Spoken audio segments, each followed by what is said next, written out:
Hello friends, in this video I'll show you how to put image and text side by side in Word. Like and subscribe, support this channel. Let's get started.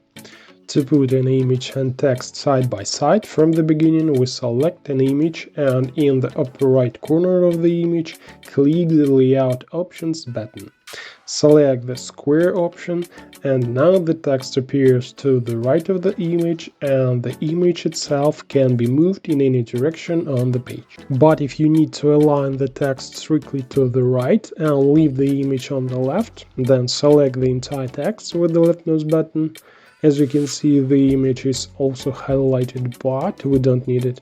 Hold down the Ctrl key, left click on the image and remove the selection from it. Now we need a ruler on top. Hold down the left mouse button on the left indentation mark, necessarily from the very bottom, and drag it to the right until the text aligns to the right edge. And on the left we can add another picture.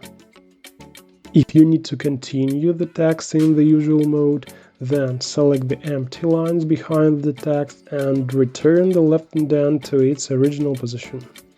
Now we have part of the text aligned on the right side along with the image, and then there is the plain text.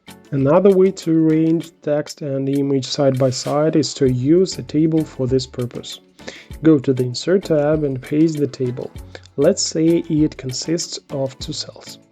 From the beginning, align the first cell to the center and the second to the left. We insert a picture into the first cell and add some text to the second cell. Great, and then to make everything beautiful, we'll hide the borders of the table. Select the table and click the Borders button.